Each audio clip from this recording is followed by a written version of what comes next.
Welcome into the Hive. It is Buzz TV, brought to you by Mountain Sweet Honey. Tonight's live stream is just loaded with valuable instruction. We've got some really cool giveaways for you. Ray's going to be along shortly, sharing some great tips to get your hives ready for the first frost, for those colder winter temperatures.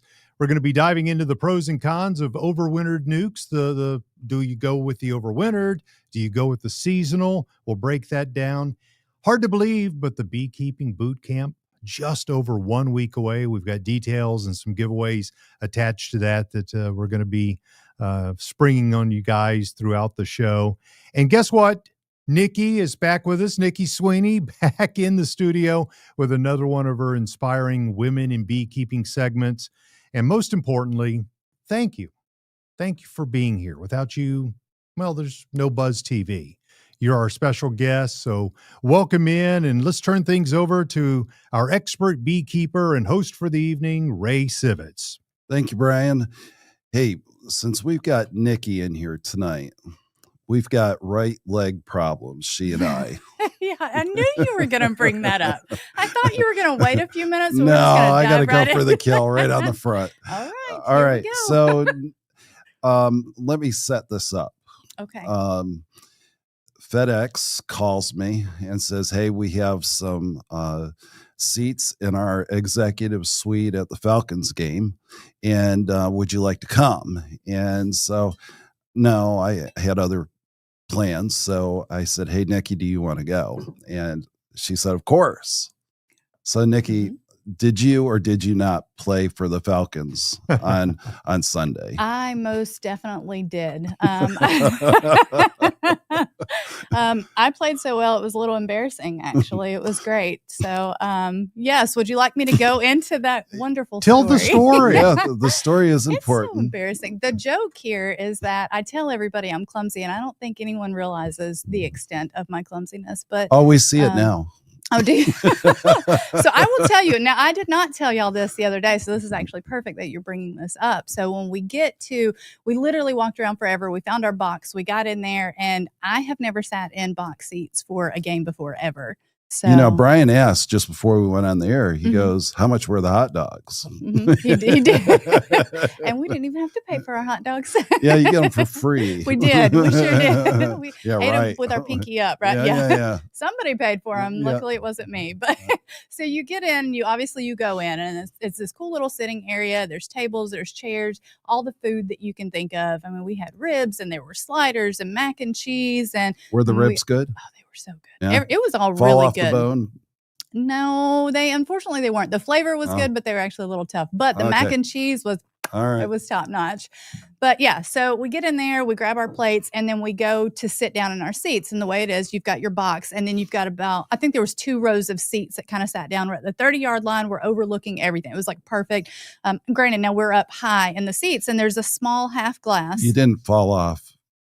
Well, listen, I thought I was going to. I was really hesitant at first, so I didn't tell you this. So we get our food first, not realizing to get to those seats, we either have to make the whole row stand up or we're climbing over people. So we kind of walk through the one row, and there's a railing on the right-hand side, and we've got to step down over the seats to get in. And so I hold Chris's stuff, and he gets down there gracefully like a man would do, you know.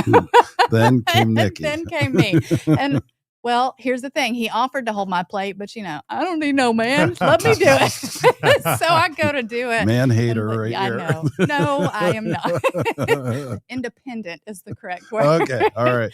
So anyways, needless to say, my foot tilted. And I want to say it was my right foot that happened that time too. But anyways, I go to fall. My drink pours on my arm. I caught myself though. I didn't die, but I did see my life flash before my eyes.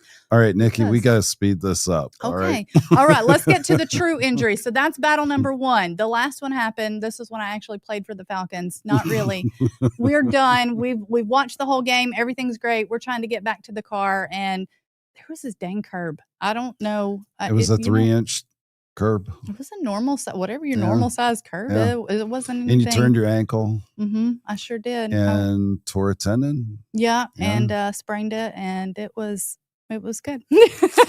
It was when great. she sent me the picture and says, I don't think I'll be in the morning, It was the size of a linebacker for the Falcons, about this big around, and it was not pretty No, on that there. no, I've been in a boot. My husband keeps calling me Fat Foot, so that's that's my name. So there you go. Well, mine's very, very easy. We had a calf that we had helped birth on Saturday, and then, or was it Friday or Saturday? And then on Saturday, another one calf was to be delivered and helped her out. And I stood still for just too long. Next thing I feel is these little tinges on my leg, fire ants. And it looks like I have been shot with buckshot all up it was my not pretty. right You leg. sent pictures and it was not pretty. We were having a competition on whose foot was the ugliest.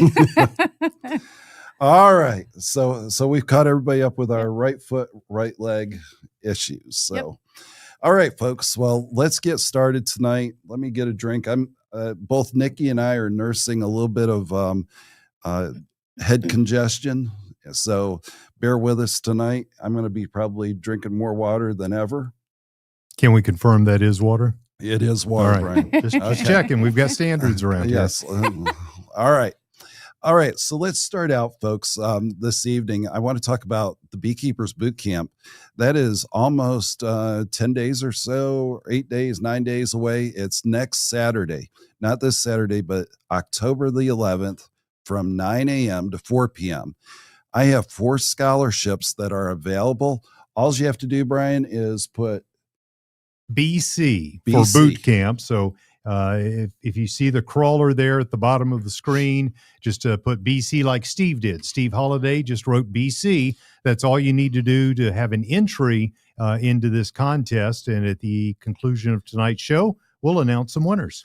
So what this gets you on this scholarship is what someone that would pay this the tuition to get in. It is a fun-filled time of learning. There's lots of Q&A through each of the segments that get a lot of interaction between those other students in the boot camp and myself. And there's a time of laughter also. We try to have a fun time there too. It's a lot of practical advice for starters, intermediate, and advanced beekeepers. So one thing I can guarantee you is that you will learn something that you will be able to put into play next season as you're into your hives and looking for the queen, or you run into, let's just say, varroa. And what do you need to do first? What do you need to do second, third, and fourth? So we go through those. We have breaks in the morning and the afternoon, so it helps break up the morning and the afternoon. And then Nikki's got us lined up for Chick-fil-A. So Chick-fil-A will be bringing in the sandwiches. You get all this along with a handbook and class notes, and also a book. So you wrap all that together. It's a great deal. We got 4 scholarships available. It's normally $99. So if somebody wants to sign up tonight, just go on mountainsweethoney.com and just type in boot camp, and boot camp will bring you right to the page. And I'll tell you what, I'll also have a QR code up here in just a few minutes in the upper right-hand corner. And in fact, I can do that right now, assuming I hit the right button. So you can scan that QR code and it will take you right to the boot camp registration page. And why don't you just throw that up whenever you do get it there, Brian? Do that there too. Okay, there it is. Okay. All right. So let's change gears just a little bit here. October is a real critical time for us as beekeepers. It's our last chance to do the many tasks that we might not have done during the summer because we're busy harvesting our honey or catching swarms or just trying to keep up with life. So October is kind of like the drop dead date for us as beekeepers. We got to get ready for the first frost. And then, of course, winter is not far away at that point there. So never get into your hive, folks, when it's below 52 degrees.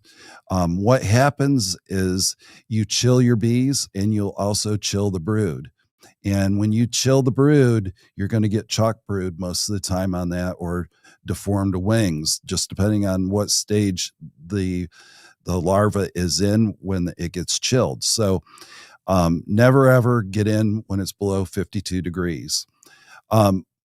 Chilling your bees, it can be very detrimental. You can take a really robust hive and really crash it by leaving a lot of cold air to get in, especially if it's in the 40s.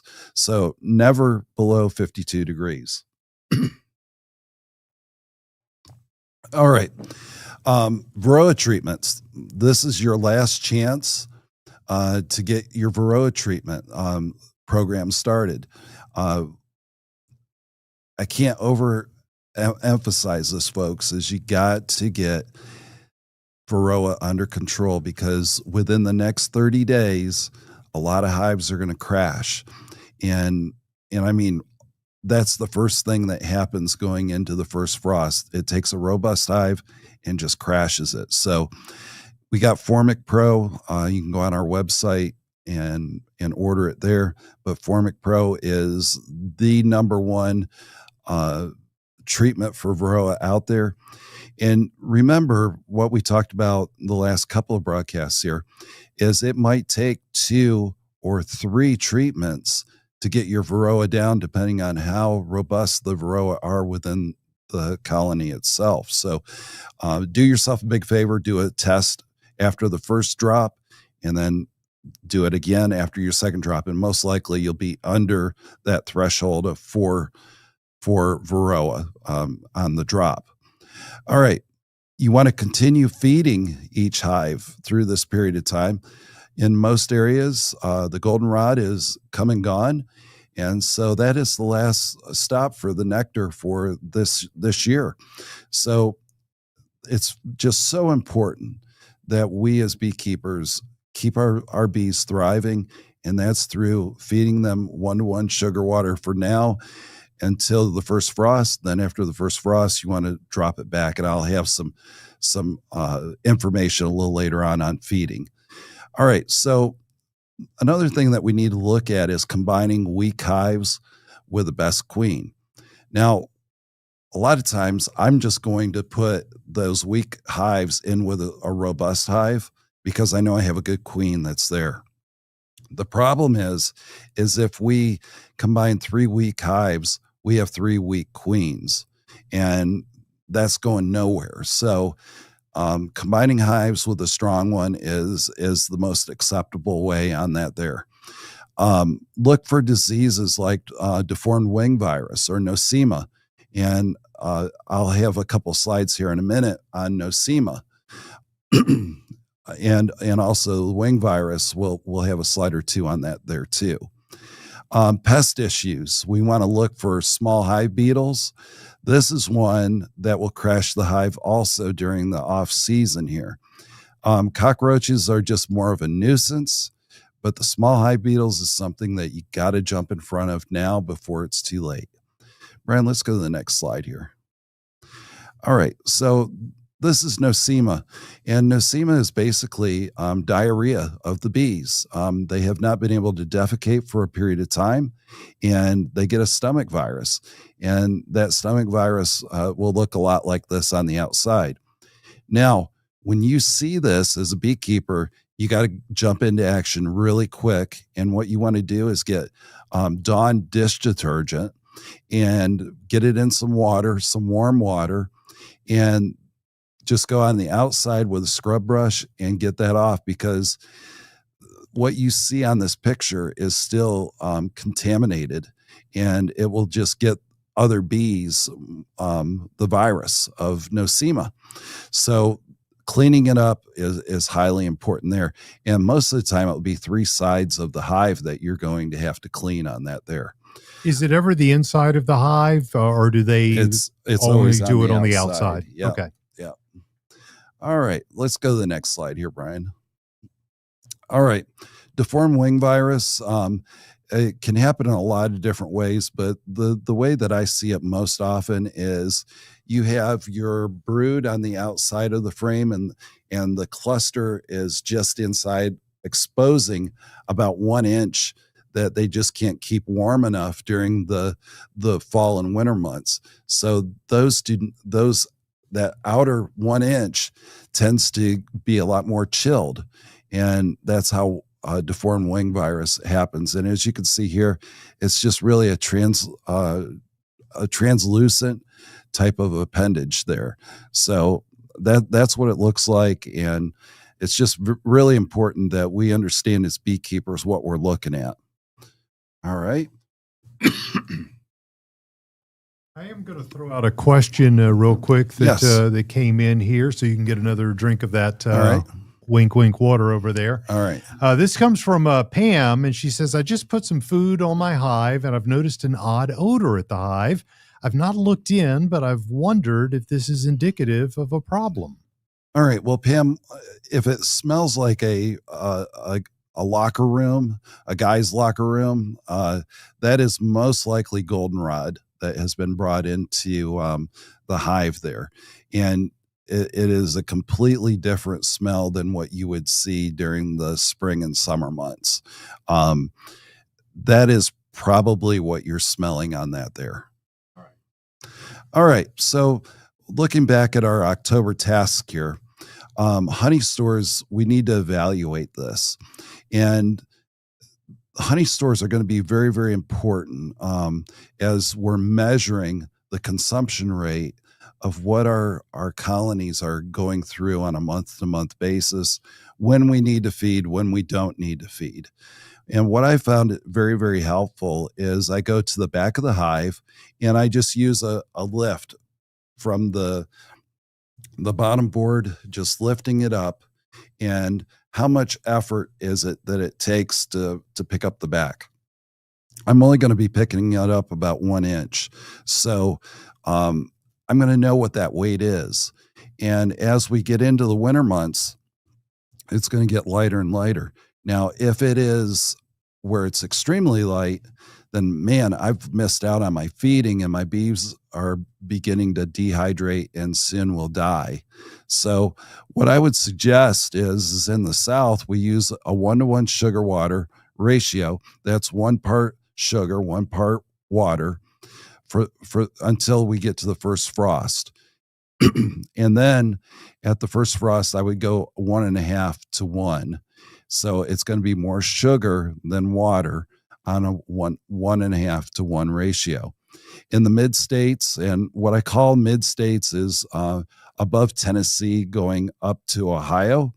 Those states there, again, you're going to be at 1.25 to 1 sugar water ratio until the first frost, and then a 1.5 to 1 ratio.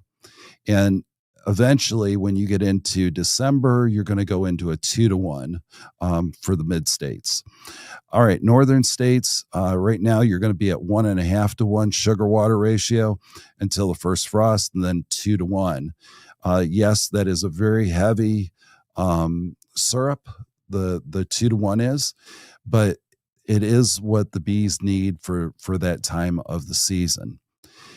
Another thing that I'm also looking at is removing extra equipment. For example, if I have a super on top that has comb but no honey in it, that whole super needs to come out. And if it's just a few that need to be put in because they're empty, they never were drawn out, I'll go ahead and pull that from another hive that has excess and put it into that hive so they have food sources. Now, I'm also going to leave the middle 3 frames open for the queen to move up, because your queen's going to be moving up. And you should, at this time, either have 2 double deeps or have a deep and a medium. And in some cases, in the extreme northeast, you would have a deep and 2 mediums to get you through the long winter months. But anything above that, you really are really setting your bees back because of the heat that the bees have to generate to keep it warm within the hive itself. So when you eliminate that extra space, you're really helping your bees out, and it's just super, super important. All right, surplus honey can be moved to other hives, as I mentioned earlier, to help feed those other hives that might be running a little bit behind. I'm also going to look at consolidating weak hives, as I mentioned earlier, maybe moving that cluster, that small cluster, in with a larger cluster. Right now, you have nothing but winter bees. They're in your hive, so they're going to last through the winter and help get a good jump start for the spring months. And you can combine 3+ hives together with a viable queen. So you can do that. So if you have some really small clusters that are like the size of a softball, you could make yourself a pretty good cluster of bees, so that it has to be a viable queen that can lay and can keep that colony robust. All right, Brian, let's go to the next slide here. The other thing that we need to look at is the entrance reducer. The entrance reducer, as you can see here, kind of sort of in the middle on the bottom here, that is the opening for the summer months, and the notch to the far right is the winter notch, and that's approximately 1-inch opening. You got, and I understand that some of you do not use a reducer. I really encourage you to use a reducer during the winter months. That will help your bees survive the really cold nights of winter as they come. All right, so we're flipping our reducer over, or we're putting a reducer in. Screen bottom boards, for those who see cold temperatures consistently in the low 20s or colder, should consider a solid bottom board for more heat retention. Just absolutely super critical on that there. All right, and the next thing is to remove your queen excluder. What will happen is your queen excluder will be here, and you'll have a super up here, and the queen will not be able to go through that queen excluder. And what will happen is she will freeze out and die sooner or later. It might not be on the first frost, but it will happen. So take that queen excluder out so she can go up to the top and stay nice and warm during the winter months. All right, Brian, let's move to the next slide. The next thing that I'm going to be looking at is assessing the strength of each colony. A strong hive equals a really high winter survival. I just can't overemphasize, strong hives keep a lot of evils away from the hive, including small hive beetles, varroa. A strong hive is very, very good at self-containment on that there. All right, so storing your hive components, if you had a small hive beetles, wax moths, varroa, up on the top right there is the picture of the small hive beetles. And man, do I hate those, Nikki. They're a pain. I mean, there's beetle gels. They work great. But the other thing that I end up doing is a hive tool and just pounding them. Yeah. And what you'll have to do, folks, if you still have them bad right now, is take a frame. Well, first of all, set your outer cover down on top of one of the hives, and then take the frame and shake it, just jolt it like that there. And all of the small hive beetles will fall down in there, and then just take your hive tool and mash them. That is the quickest, efficient way of getting them under control. And so you have this hive that is no longer viable. And one of our questions that we get quite often, give me just a second here, is what do I do with all these frames and foundation that are drawn out? Okay, so the first thing you want to do is go ahead and store those into a freezer, put them in a bag, store them in a freezer for 5 days, then pull them out. Any larva that is in there has now died because of the deep freeze. And now it's time to clean it up. And for example, if you look in the bottom right, you'll see the webbing from wax moths. And that webbing If you put it into a strong hive, they will clean that up and get it perfect for you. Another thing that you could do is just take a hive tool, and you'll end up taking all the comb off in it, but it will clean it up on that side there.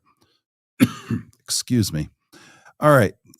So 5 days in the freezer, and then I would store it into a bag, maybe two supers into a bag, zip tie them up, put them in a cool place in the basement, and you'll be ready for the spring. All right.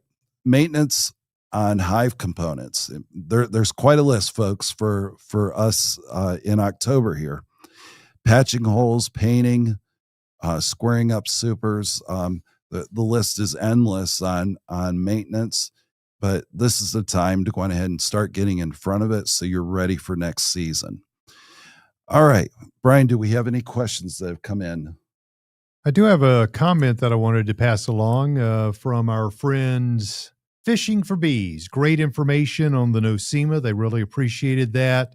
And they made some other comments too. Couldn't be happier with the 5-frame nukes that they ordered, which of course we'll be sharing more about overwintered nukes or seasonal nukes here in just a few minutes. And their only regret was that they didn't buy last year when they were $5 cheaper. So I know around the first of every month, there's a seasonal price increase. And so the best opportunity to buy bees is right now. It really is. So that's what we've got. And then still want to remind people, put BC in the comments. When you do that, you're automatically qualified to win a free registration, a free scholarship to our upcoming Beekeepers Boot Camp a week from Saturday. And if you want more information on where Toccoa, Georgia is, what's going to happen during this intensive 1 day of training, just use that QR code right there in the upper right-hand corner. Scan that with your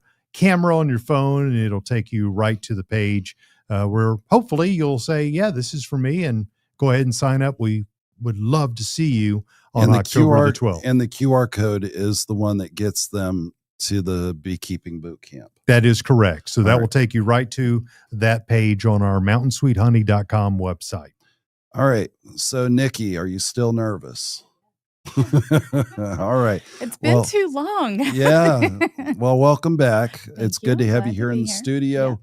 Yeah. And I'm going to just throw it over to you. Okay. And folks, I just think this is really good stuff she's got for us tonight. Thank you. I appreciate that. And we are back with another episode of Women in Beekeeping. Most people, when they think about beekeeping, you're thinking about the heavy boxes, you're thinking about the swarms, the bees, lifting stuff, carrying stuff around. It's very physically demanding. And probably about a month or so ago, I had noticed that my sister actually commented on our page talking about how she was interested in bees. And it didn't really dawn on me. So my sister is an amputee. She only currently has one leg. She had an amputation a few years back. And, I thought about it at that time, like, how would she actually do this? Just having the one leg. And then I was looking for ideas for this week's segment or this month's segment. And, one of the girls at the office said that her mother has some disabilities. She has a little bit of trouble, I think, with her knees and just getting around. And it made me really think it's easy to take beekeeping for granted, and so much of what we do for granted if you're able-bodied and can get around. So I really wanted to make the focus on tonight's segment all about disabilities and beekeeping. So this may be physical disabilities, whether it's your back or your legs or you're wheelchair bound or whatever it may be. And even as far as, someone who suffers from the challenges of having PTSD or anxiety, depression, and really just showing you that beekeeping can be accessible to anyone. It can be empowering to anyone of all abilities. And so that's what our focus is going to be tonight. We're going to talk about some of the tools that are going to help make your job with beekeeping so much easier. It's going to be things such as like how to manage your hives when you're battling different disabilities. And then even how the therapy that the bees actually provide to you whenever you're going out to your bees, how that can help with some of those issues, like I said, with the PTSD, the anxiety, the depression, things like that. So our first topic tonight is going to be our tools and equipment. So For anyone that really struggles with limited mobility, your tools are going to make or break you in this hobby, right? So the lighter the tools, the easier this is going to be, not only in terms of weight, but how they're going to help you get around your bee yard, how they're going to help you handle the equipment. So your smoker is a big one. I don't care if you are a tenured beekeeper or a new beekeeper, it doesn't matter. Your smoker is so important to always have in your hive. The great thing about that is most of them are very lightweight. If you have any kind of dexterity issues or mobility issues with your hands, maybe you have arthritis, gripping issues, I would recommend the youth smoker that we offer at Mountain Sweet Honey. It's very small. If you have a couple hives, it's actually perfect. I would say all in all, maybe a pound or two is probably the most that's going to weigh. And then, of course, whatever your cotton fuel is in there. But that's going to allow you to get out to your hives, give them a little bit of smoke, kind of calm them down before you have to do any of your hive inspections.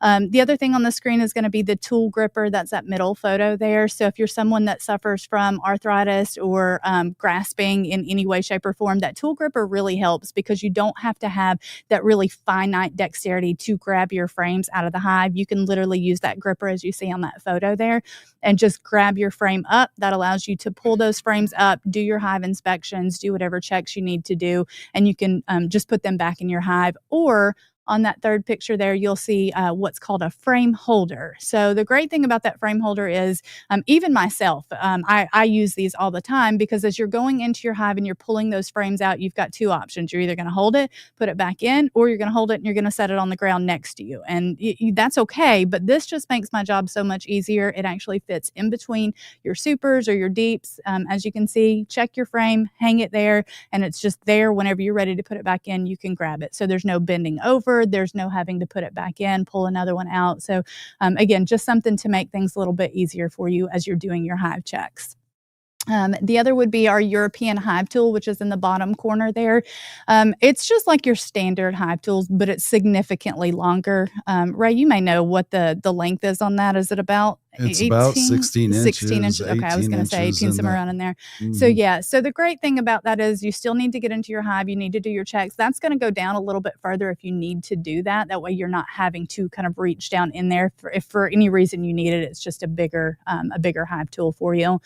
And then the next one is not ours. I'm sorry. We don't offer this product. I wish we did. It's really cool. I've never seen it before, but it's a hive lift. Have you seen that before, Ray? Yes. It's actually really cool. It's kind of like a little dolly that you just roll around. Now they do have manual ones that you kind of just twirl what am I thinking of? The crank, like a hand crank. Yep. Yeah. They have those, or they have motorized ones, which are really cool, but you just literally push it right up to the hive. So imagine if you're in a motorized wheelchair or something, even you could easily get that to your hive.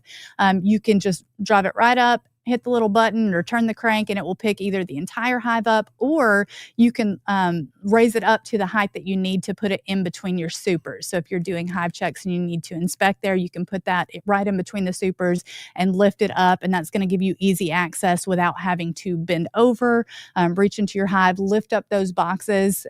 Even my young, able-bodied self, I say that I have a really rough birthday coming up. I have trouble lifting those boxes. They're very heavy. When you start lifting and you're turning, it's very easy to throw out your back. So, this is something that I could see being very beneficial. Now, Nikki, that dolly is also very, very good to have in the honey house. Okay. And that way, see, with the wheels there, you got to have it on some solid ground. If it's uneven, it could turn over. Gotcha. And so using a really flat surface, that would be the best opportunity. And guess what? If we get enough phone calls on that, we'll carry it. All right. I like that. All right, let's go ahead and we're going to move on to the next slide here. We're still talking about equipment. Obviously, aids, hive mobility aids are going to be great for you. As you can see, we've got two different hive stands up there. Now, we offer both of these at Mountain Sweet Honey. One is the metal hive stand. The other is a plastic one that has a built-in frame holder for you. So if you get that one, then you'll already have somewhere to put your frames as you're checking your hive. These are great because you need to be able to reach your hive, hive, right? So if you're in a wheelchair or maybe you can't lift and stretch and move or bend over, whatever it may be, having these on a hive stand is going to make the hive more accessible for you. Now, I would caution this. Keep in mind your hive is going to go as high as you let it go, right? So you're going to keep adding supers. If you're not pulling boxes off, then you may get to a point where that is just too high for you. So you just need to be aware of that and cautious.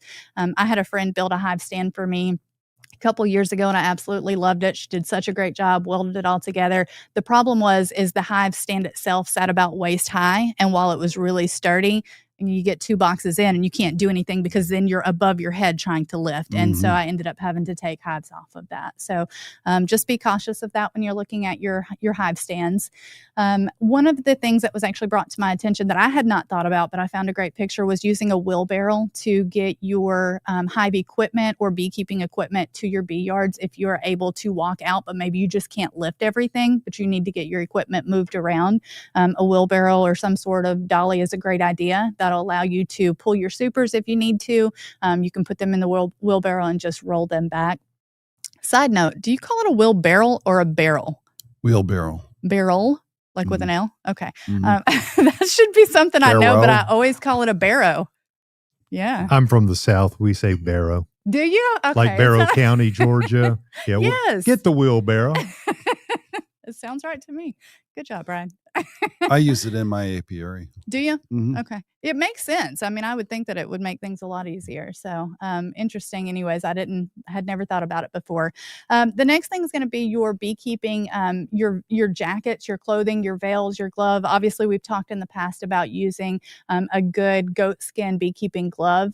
I know sometimes if you have dexterity issues, those gloves become a little problematic for you. I have seen people use latex gloves. Now, keep in mind, stingers are stingers. They can get through just about anything. So just know that you may encounter a sting if you're wearing latex, but those are some options for you if you can't wear the goat skin gloves. The other thing would be your jackets or your suits. I did a lot of research and I have not found any that are truly Velcro all the way up. There may be some out there. You may do your due diligence in that, or maybe you can find some custom made that will help you get in and out.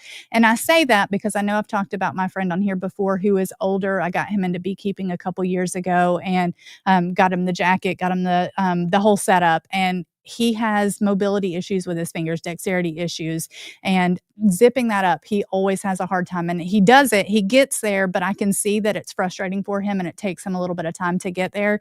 At the very bare minimum, I would say get you just a veil.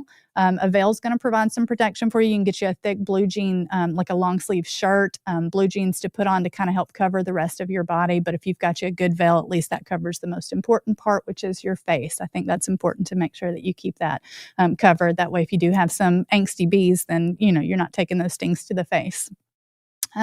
The final product on here is going to be a digital hive checker. So I absolutely love where technology is going in today's world.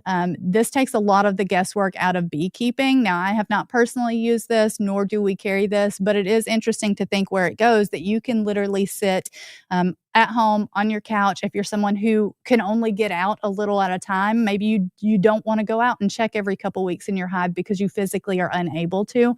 This allows you to sit on your couch. You can check your hive from your phone. So it has sensors that you actually put within the hive, and it will signal you if there's an issue with your hive, or maybe maybe your hive is decreasing, you've got less bees in there.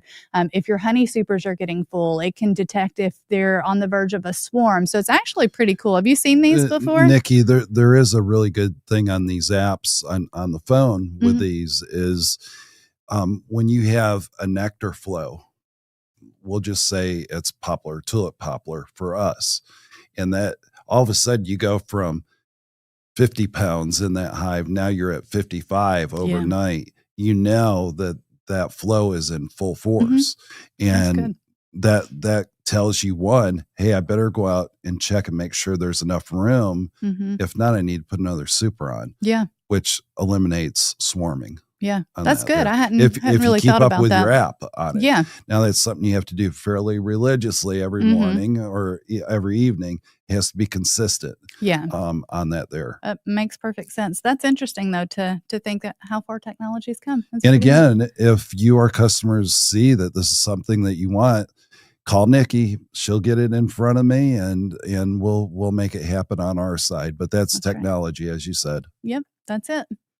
All right, so that is it for the tools. Now, obviously, that's just a small part of the equation. The other thing is your hive management. If you don't have one of these fancy, handy-dandy apps with the little sensor in there that you can put in your hive, you really have to look at how you're going to manage your hives going forward. So there's a few different things. The biggest one I would say is making sure that you're utilizing the correct equipment as far as your hives go. So in previous segments, we have talked about utilizing 8-frame hives versus 10-frame hives. So if you're someone that maybe has back issues or you're unable to lift or you don't have the strength, you may want to consider looking at 8-frame hives. When it comes to the difference between 8 and 10, we've talked about this where, it could be 40 pounds versus 60, 70 pounds. And that's a lot of weight when you're trying to lift that, especially if you're doing it on your own. So I would highly suggest go with a lighter one. It doesn't mean that you're going to be less productive. It doesn't mean that you're going to have less honey by going with that smaller one. It just means that it's going to make your life easier. It's going to make you more capable, and you'll be a better beekeeper because of it. The other thing would be, I know you had mentioned earlier talking about running 2 deep boxes, Ray, and I know a lot of people are doing that. Double deep, yeah, especially absolutely. in the colder upper northeast. It makes sense. So they've got a lot of honey. The other thing that I've heard recently, though, is that people, especially I guess maybe more on the disability side, where they can't lift all of those, rather than doing deeps, they're doing supers all the way up, even their brood boxes. Mediums. Yeah, you can do medium boxes. Now, caution with that. Obviously, again, if they run out of space, that's going to create issues. You've got to now have enough room for your brood. If the queen isn't able to build up brood within the hive, then your hive's going to dwindle. That creates issues, swarming issues, stuff like that. But I do think that it would help with some of the weight. And issues. you got a point there, Nikki. But one of the scientific issues with running all mediums is the bees, and we ran into this. We were trying to offer medium supers for women that were in beekeeping that just didn't have strong arms or fingers. They just couldn't do the normal beekeeping. So we went ahead and started trying to grow mediums. And the brood, to get bees to lay the brood in a medium, is very, very difficult. And it takes 3 times the amount of time that it takes for one deep frame. Gotcha. And so it's a tough proposition. Yeah. On that there. And it can be done. It just takes a lot more time. Yeah. A lot more time. And you're almost guaranteed not to get any honey your first season with doing all mediums. Okay. See, and that's why we have the expert here to fill us in there. So yeah, I wouldn't recommend it. If you can do your normal deeps plus your mediums, then I would go that route. But those are just some extra options for you. The other thing would be when you're doing your hive inspections, if you can have a buddy system, I think that would be highly recommended. Call up your local bee clubs. You'd be surprised at how many of your local beekeepers want to be a mentor for you and just want to help you. Or if you've got a friend or family member that maybe has a little bit more oomph in their wagon, then they can come out and help lift those up. At least have one person lifting while the other person is inspecting. So I would definitely recommend having a buddy system. And then the other thing would be, especially if you have mobility issues and let's say you have a rolled ankle and a messed up tendon and you can't get away from your hive quickly if they're feisty, you don't want to be out there in the dead of heat. You don't want to be out there when every single bee in the hive is at home waiting for you to limp out there and then limp back like I have to do. You want to make sure that you're doing it at the cooler part of the day. I would say in the morning when all of your forager bees are out doing their foraging, actually that would wouldn't you recommend morning's probably the best, right? I would not be out there early in the morning. No, not very early. I'd be 9:30, 10 o'clock in the morning. That's when I would do my inspection. Yeah. That makes sense. And then that gets some of them out of the way. And that way you don't have to worry about, put it in reverse, Terry. Yeah. You know that Yeah. video. They're all in my face. Oh yeah. Yeah. So definitely do that. The other thing that I seen too was doing having a bench or a stool. So Brian, can you throw up that next slide for me? I think I've got. There we go.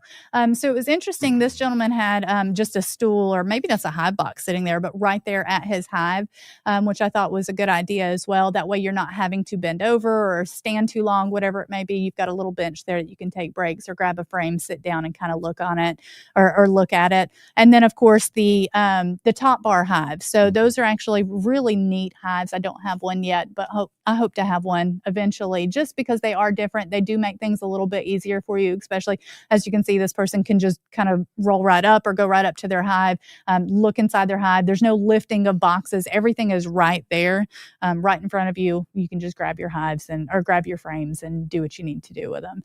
Now, I did see something else interesting. I think it'll actually be on the next slide, Brian. We haven't gotten quite into landscaping and management, but this gentleman had his hive. He actually built this. I watched his YouTube video.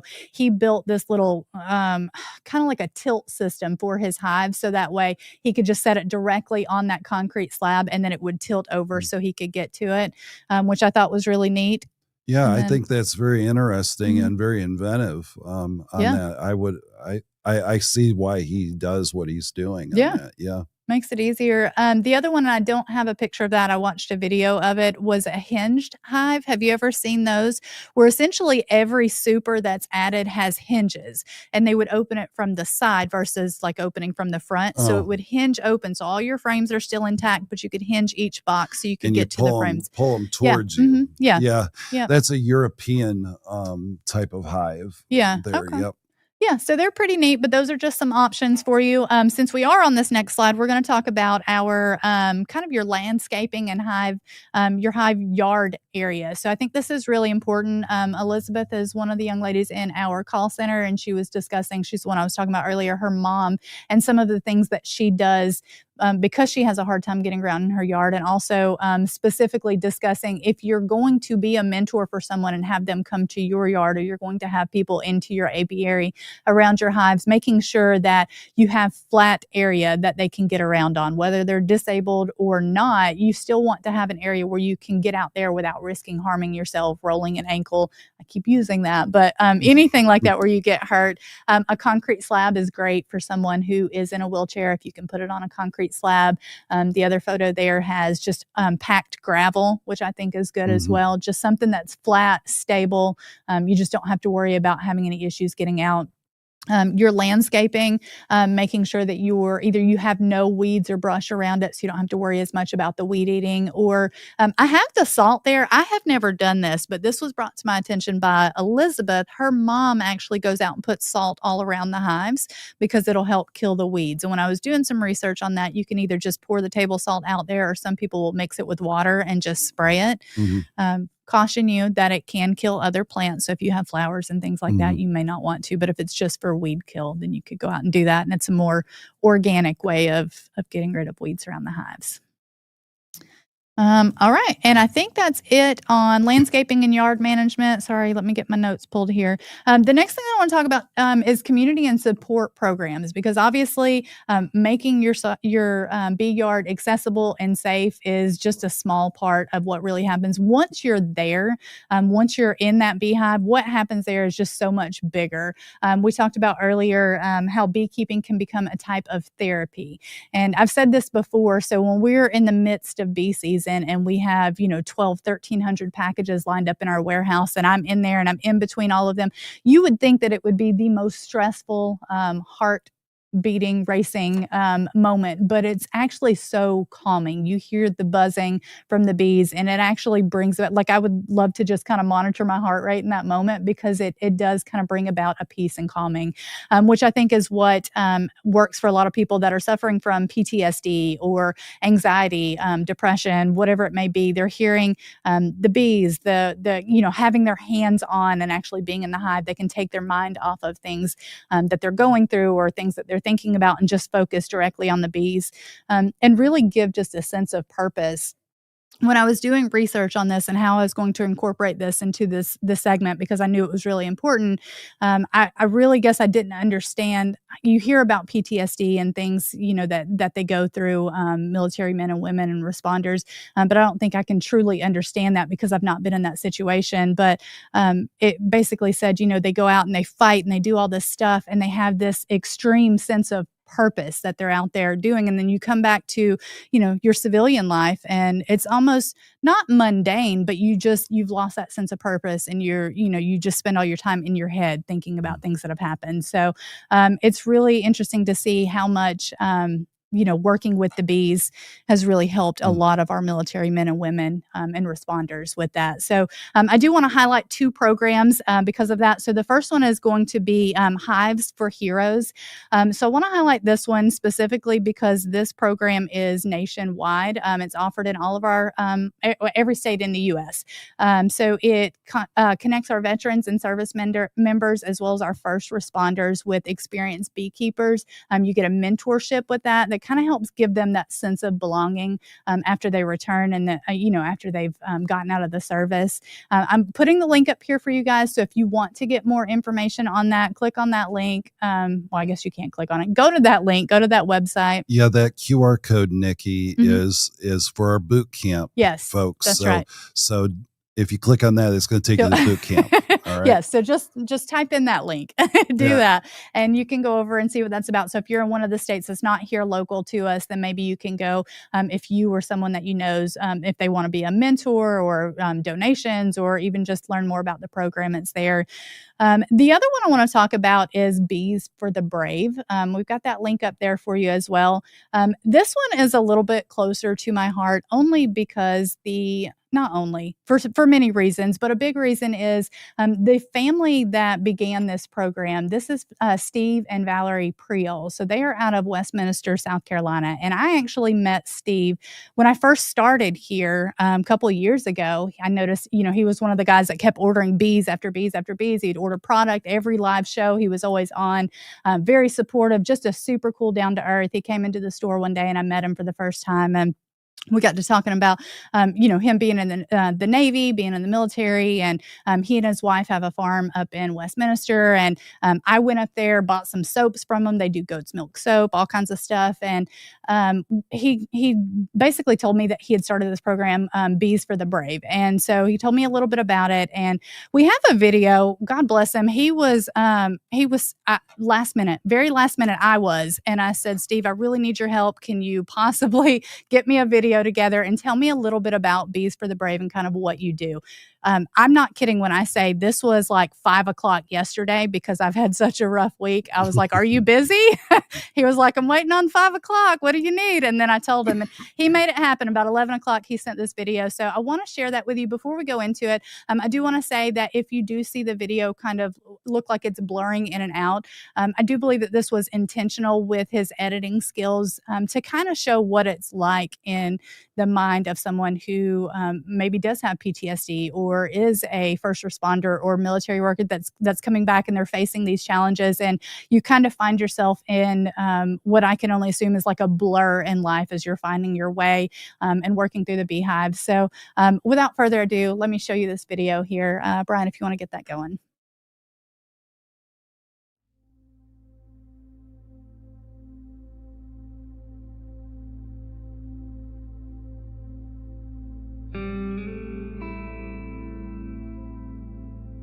There is no greater feeling than working in the bees. All your cares seem to just disappear into the fog. The places in your head where the thoughts of things you've had to do, things you've seen, and the things that eat away at you all get flooded with concentration, determination, and focus and become drowned out.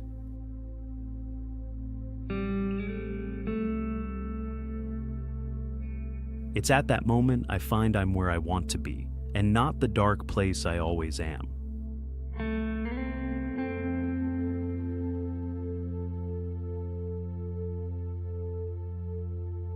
We originally started this here at Flip Flop Farm as a way to sync up with other veterans like us. People who've struggled like we have. People who have been through what we've been through. It didn't take long, though, for us to realize this was something much more.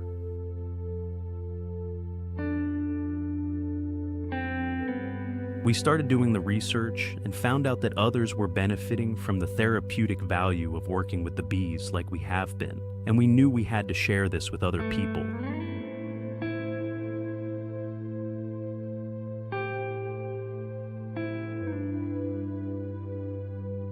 We quickly found that some people couldn't have bees, some didn't have equipment, some just wanted to spend time with the bees, and some just needed something more in their lives or a way to clear their head.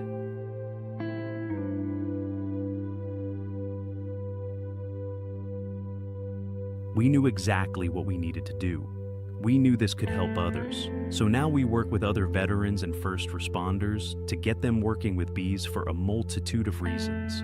Some want to learn, or get some mentoring, or need help with their hives. Some don't have all the equipment they need, so we let them come, process their honey on our equipment, share a few stories while doing it, and bond like only veterans and first responders can.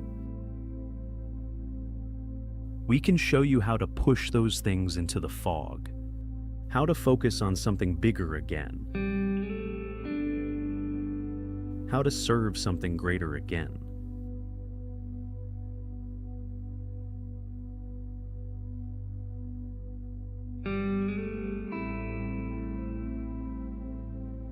If you are interested, please reach out to us at flipflopfarmsc.com or find us on Facebook by searching for Flip Flop Farm LLC or Bees for the Brave. Let's get into the bees. The honey is a bonus. So that was a really great video. I just want to say again, thank you so much, Steve, for letting me get that out of you last minute. With that said, let me just leave you guys with this reminder that beekeeping is not just for the strong, abled body. Literally anyone can do it, and I would love to help get you started. Whatever you're going through or not going through, I don't care. If you want to get started on this beekeeping adventure, give us a call. Let us help you get started. If you have an idea for the next segment of Women in Beekeeping, email that over to me. It's nikki@mountainsweethoney.com. And otherwise, I'm going to pass you back to Ray. You spell Nikki. Nikki. Brian, you'll throw it up on the screen at some point, right? nikki@mountainsweethoney.com. Maybe. All right. All right. Well, thank you, Nikki. Thank you. Covered a lot of ground this evening, and everybody definitely appreciates what you do. All right. Let's talk again about the Beekeeping Boot Camp. Not this Saturday, but the following Saturday, October the 11th, from 9 a.m. to 4 p.m. We're giving away 4 scholarships to this, and that includes your books and your meal. So all you have to do, Brian, is put in BC. Yep, BC. And we'll get you in the running for those. All right, now we're going to talk a little bit about our overwintered nukes. And Brian, let's go to the telestrator on this here. Okay, the overwintered nukes, folks, are the highest form of getting a new colony established. And why is it the most highest form? It's because we've taken 7 to 8 months of watching that queen on her brood production, her temperament, and that is the highest quality of a colony that you can begin with as a beekeeper. Now, what do you get with an overwintered nuke? You get a 5-frame nuke box, pro nuke box, and this is what that looks like as a pro nuke box. And you get 4 frames of brood and 1 frame of honey and pollen. And that's what makes our nukes a super nuke in my book, because you're getting a very big jump start. When you have 5 frames of brood, that means you better pick it up that day that you're scheduled, because within 2 days, the brood is going to begin to emerge and they're going to want to swarm. So it's very, very important to pick up your nukes on time. And this year we made a decision just this morning in raising our bees starting in South Georgia, but we're going to take them to Central Florida during the winter season. We are predicting colder than normal temperatures here in the South this winter, and we want to safeguard these bees as much as possible. And to be quite honest with you, that's where a lot of commercial beekeepers take their bees is down to Central Florida during the winter months, and they'll be extremely robust when they get here the end of February, the first week of March. We have 2 pickup dates on that. And of course, that's always weather permitting, but even in the worst circumstances of what we had this past season, we still delivered our nukes on time because, first of all, they were already in the process. We didn't have to wait for queens. So that is that right there. Now, the next form is seasonal nukes. A seasonal nuke starts about 4 weeks before you receive your bees. And again, it comes with a 5-frame Pro Nuke box. And by the way, folks, these are extremely reusable, and I highly recommend everybody to keep these in your tool part of your beekeeping room, so that you can use it when there's swarms. You can catch swarms in these. You can also do splits and get your small colony started in a confined area and really do well. But again, we start 4 weeks before you receive it, not the 7 to 8 months. 4 frames of brood, 1 frame of honey and pollen, and the queen is a new queen for that year. And so she's been monitored for about 4 weeks. So that's the difference. We've had a lot of folks ask, what is the difference, especially new beekeepers? And that is a brief description on both of those. We are still taking orders on our nukes, and you can order them. Just go to our bee page or type nukes into the search button there.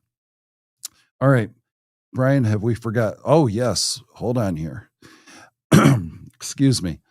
We got a couple announcements that we're going to do. We are beginning to sell honey online, and it's just not any old type of honey. We're actually bringing Manuka honey from New Zealand with a +5, +10, or +15. And those are all medical grade Manuka honey and certified by the New Zealand Department of Agriculture. So if you are interested in selling this very specialized honey, please drop Nikki a quick email and just say, "Hey, Nikki, I'm very interested in carrying that at where I sell my honey, whether it's a roadside stand or just right out of your house there." It is far more expensive, Manuka is, and for those that don't know, just getting it here is a chore all to its own. Nikki, did we see, how many months did it take for them to get all the certifications to be able to import? Oh my gosh. I think, if I'm not mistaken, it's been close to 6 months at this point, right? Yeah, If not, maybe a little longer. Yeah. It's been a while. And but this Manuka honey, what did you think about the taste on it? It's so funny. I guess I went against the status quo. I actually liked it. I did. I thought it was pretty good. Yeah. I know they said something to us about how, the stronger ones typically, you can eat it, but over there they say that they use it a lot for wound care, for facial things. I know you're trying it out for wound care, but I thought it tasted really good. I could see putting it on toast or putting it in my tea or in my coffee and getting that extra little boost of. Didn't we have +20? We did. That was the one I really liked to eat. I know, and that's the one that he said, he was like, "You really shouldn't eat it because it's for wound care." Yeah. When we were talking to our source in New Zealand, he kind of chuckled. He did. And he says, "Well, that's Silly medical grade. Americans. We don't eat that here. It's too expensive." Yeah. And I think it's somewhere, what did we say? The pricing would be like $120 $120, Yeah, so $160. even the 20% or 25%, excuse me, depending on where you get it, around 160. I saw one company that was selling it for like $300 because it is hard to come by. And also, let me just preface, you can go online and you can look up Manuka here in the States. You'll see it all over Amazon, but it's not true Manuka honey. So there's two factors, right? It's not certified. You've got to have the MGO and the UMF is the other thing. And if it doesn't have both of those numbers, then you're just getting a Manuka flavored honey, but you're not getting all of the benefits that Manuka truly has and what makes it so special. Now, we are also open to buying specialty honeys from all across the United States. And some of the ones that we've got currently are sourwood. Let me get my pointer here. Sourwood, Tupelo, clover out of Michigan, black sage, gallberry, orange blossom, and blueberry. And perhaps you have a particular honey near you that you have your bees on and that you can get it certified. Now, that's really important to be certified that it is, we'll just say sourwood. And we're all ears on talking to you about purchasing pretty good volumes of honey. And so that's coming here within the next 30 days, folks, there. The next thing that we got going on, excuse me, is we're going to be offering paraffin wax dip deeps and mediums. These dips are done at 300 degrees and penetrates about 1/8 of an inch deep into the wood grains. So you no longer have to paint them anymore. And this lasts for up to 20 years. Can be re-dipped at any time. Because we use paraffin, it will not stick together during the summer, during the hot 100-degree weather. The melting factor is like 140, 150 degrees. So unless you're in Death Valley, that's about the only time that you'd be concerned about temperatures. But Nikki, again, never paint it again. Never paint it again. And we've got this process that we've already bought all the equipment. And now it's time for dipping. I'm excited. I'm excited to get that started. I know. You and I would be dipping. I know, right? so anyhow. All right. Closing thoughts, Nikki, anything? No, not on any of that. Just a reminder too, I know you guys are looking for that free boot camp. I'm going to jump in here on this real quick. We are still taking orders for, or signups, I guess I should say, registration until Monday. So if for some reason you don't win, but you really want to be here to see Ray's handsome mug for the boot camp and learn all the expertise that he has to offer, go online. We have had a little bit of trouble with our website today. If you guys have noticed that, whether on your mobile device or online, some upgrades are in the works. And I know Ray's been working hard getting that to go. Yeah, our IT folks have been working day and night, and they've about got all the issues figured out. But if you have problems on the website, just call us 706-886-1322, and we'll be more than happy to take your call and take your order over the phone. And Brian, any questions? Did you want me to announce some winners for tonight? We'd like to congratulate Steve Holliday, Pam Slade, and Steve Schindel, all winning complimentary registration for the Beekeeping Boot Camp, the National Beekeepers Boot Camp, October the 11th, Toccoa, Georgia. We still have the QR code up there if you need to scan that real quick to go right to the link to learn more. And as Ray mentioned, you can always give us a call, 706-886-1322 during business hours. We'll be glad to answer any questions you might have about the value of the boot camp for you and your guest, which I understand can come for half price. Yes. So that's pretty cool. Let me jump in real quick for our winners, just in case sometimes I've had trouble reaching out, whether I can't get contact, whatever it may be. Shoot me an email if you would. Again, my email is Nikki, Nikki @mountainsweethoney.com, or call us 706-886-1322, just so we can make sure that we do have your books ready for you, your lanyard, your lunch, all that good stuff. I don't want you to have to sit back and watch us all eating. All right. Fantastic. Ray, that's all I've got tonight. Any closing thoughts? Folks, we appreciate everybody that is watching us.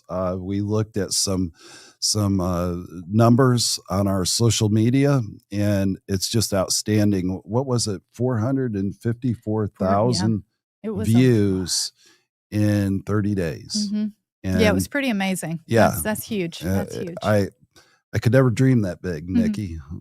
Could never. And it's already here and saying hi to us. Mhm.